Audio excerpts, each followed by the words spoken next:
Journalist Polly Toynbee embodies everything The Guardian newspaper represents today, and with good reason, considering Polly has been a columnist for the publication since 1998. The smugness, reluctance to properly challenge the status quo, claiming to be left of centre while screaming, "We advocate policies for the world we live in, not the world we would like to live in." These policies include making sure we have a strong middle class that has a small mortgage to pay and can go abroad 3 to 4 times a year, and a working class that doesn't exactly thrive, but at least they don't have to use the food banks so often. Oh yeah, and never forget the veil of respectability, especially within politics. Spineless ghouls that worship at the altar of Blairism and monarchy. To understand Polly Toynbee is to understand the underlying philosophy of the Guardian leadership, without the leadership having to expressly reveal their thoughts, because all of Polly's contributions are prefixed as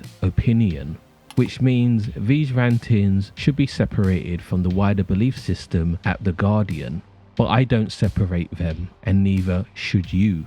My mum brought me up to read The Guardian. She said it's a good paper you can trust. You can't. After their treatment of me, I do not trust The Guardian. There are good people who work in The Guardian. There are some brilliant writers in The Guardian, but as a paper, it is a tool of the British establishment. It's a mainstream establishment paper. So as long as everybody on the left gets it clear, when you buy The Guardian, you're buying an establishment paper. When you buy The Telegraph, you're buying an establishment paper, Mail and so on. So, how does Polly Toynbee, and by extension The Guardian, run cover for Blairism and the establishment?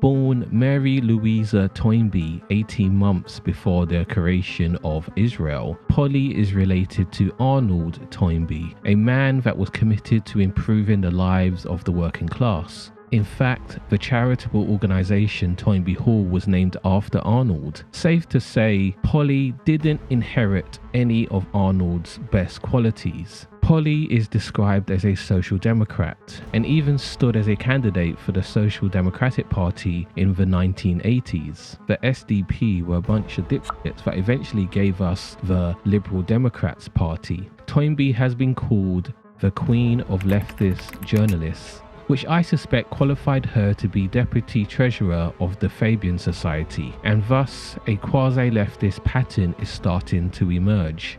Andrew Marr was quoted as saying, "What makes her stand out as a journalist is not only her strong views, but also her ferocious appetite for research." In a media world in which too many media columnists simply voice their top-of-the-head opinions, Polly always arrives heavily armed with hard facts. I don't want to say anything bad about Andrew, so I'll just play this clip instead. How can you know that I'm self-censoring? How can you know that you're journalists self-censoring. I'm sure you believe everything you're saying. But what I'm saying is if you believe something different, you wouldn't be sitting where you're sitting. Toynbee is a proud atheist who is apparently equally critical of all Abrahamic religions. This social democrat even opposed outlawing incitement to religious hatred, but mainly because she wanted to be a raging Islamophobe. This quote is really stupid from Polly and could easily be used to defend anti-Semitism. Everyone here in this image is Jewish, but could never be described as the same ethnicity. But moving past the religious hypocrisy and Islamophobia, Toynbee reserved her strongest ire for the former leader of the Labour Party, Jeremy Corbyn. This disdain for Jeremy started as early as 2016. Despite professing she agreed with everything offered by Corbyn, the issue that Polly couldn't seem to get past is that followers of Jeremy Corbyn had the singular focus of winning and could not imagine losing at the next general election. If anything, they believed in winning too much, hardly the crime of the century.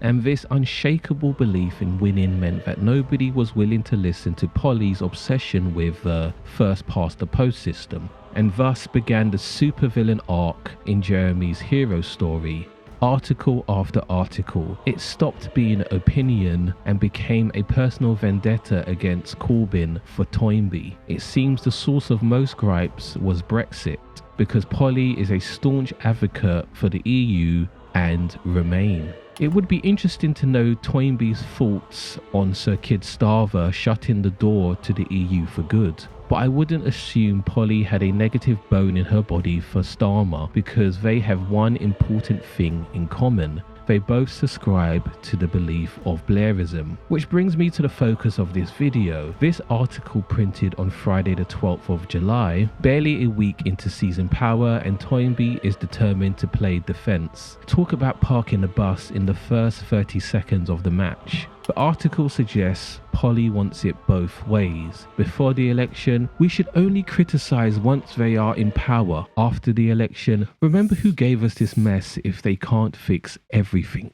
It's pathetic. Anyway, within the piece, we are given the long list of crimes perpetrated by David Cameron and George Osborne. And I mean it when I say crimes. The fact they were responsible for so many disabled people dying and they still get to participate in society sickens me. And then we are told, guys, I did the numbers and thank God Tony Blair gave us Sure Start centres. And don't get me wrong, I really like Sure Start centres, but this article screams, look at how David Cameron took away the gifts our delicious Tony Blair gave us. And I really think Polly sees these policies as gifts and not rights everyone should have access to. Furthermore, I know this article is focusing on domestic policy, but I hate that everyone is so quick to ignore our government's impact on the world and how it inevitably affects us here in the UK. Polly once believed in nuclear disarmament, but fails to mention Tony Blair was heavily responsible for 1 million people dying in Iraq. Literal war crimes. And I know what you are thinking. It's an article about domestic policy. There is a time and place. But even when that time and place arrived, Polly told you to hold your nose and vote. How do you list all these things and still tell your readers to vote Labour in 2005, but still never had the grace to throw full support behind Jeremy Corbyn? Imagine telling your middle class readers that they would be making poor people in the UK collateral damage of the Iraq war, weaponizing working class people to secure votes for a war criminal. Making matters worse, despite initially offering Gordon Brown as a palate cleanser following Tony Blair, even Brown wasn't Blairite enough for her and was requested to depart from his role as Prime Minister and leader of the Labour Party. This article was amazing, and not in a good way. Polly managed to place all of the failures of 13 years of Labour Party rule solely at the door of Gordon Brown, despite Tony Blair being Prime Minister for 10 of those 13 years. I guess that means Tony should only be congratulated for all of the wins of that Labour Party period of domination. It's astonishing.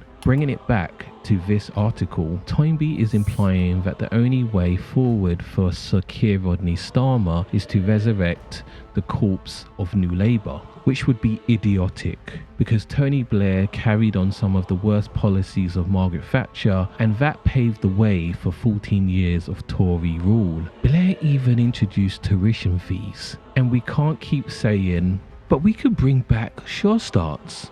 Reviving old policies is a beginning, but that only takes us back to 2010. We need something revolutionary, like Labour creating the NHS after World War II. Of course, I would like to see more health visitors, social workers, open libraries, greater public spending in general, but we are now seeing what a Labour government under Keir Starmer looks like. Angela Rayner is already being frozen out, and Wes Licking Streeting is happy to carry on the ban on puberty blockers for under 18s. I guess Wes is happy to see more trans children die by suicide. Also, this policy will affect cis children. Because maybe some parents don't want their daughters getting their periods at 9 years old. Another case of transphobia hurting everybody. Will Labour introduce safe routes for people to claim asylum? Because that is a matter of life and death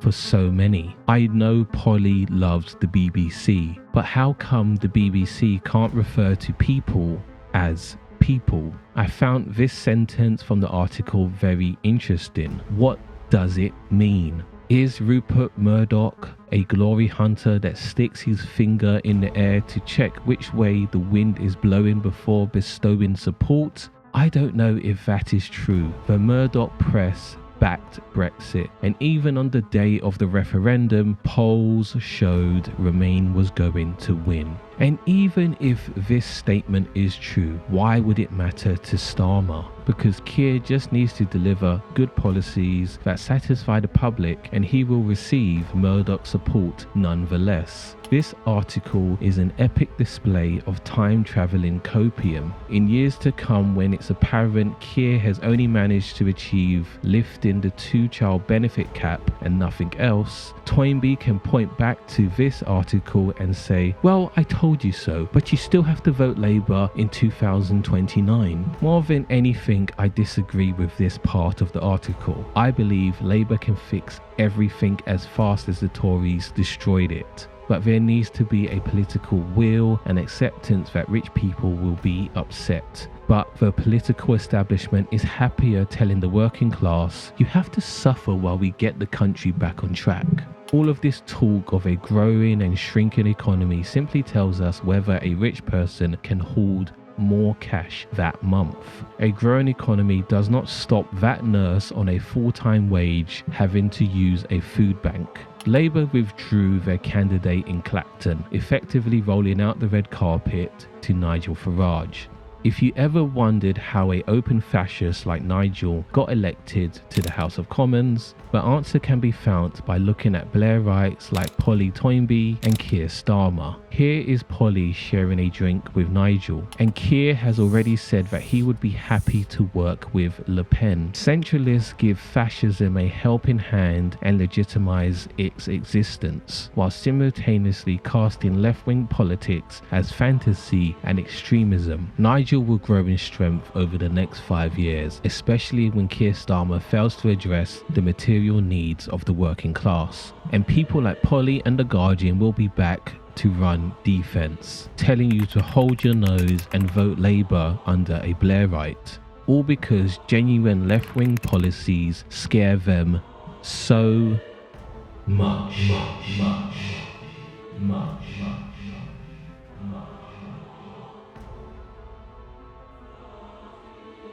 We then had a meeting with the editorial team. Bit different. It was like I was being warned. Like I was being warned by this team of actually incredibly self-important people. It was a bit like the Today programme, which at its worst thinks it's running the whole world. At its best is a very investigative programme. Guardian a bit like the same. And so was I surprised? No. And I've had to live with the behaviour of the Guardian ever since.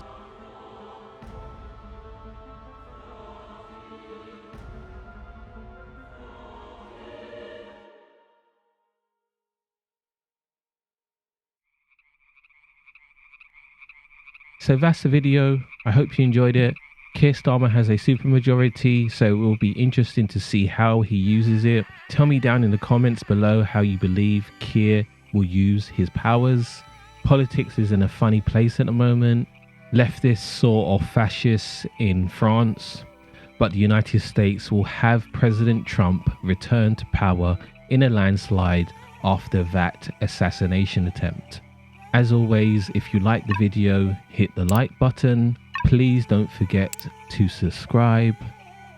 And if you are feeling extra generous, check out my Patreon account. I will be back soon with another video. Until that time, ciao.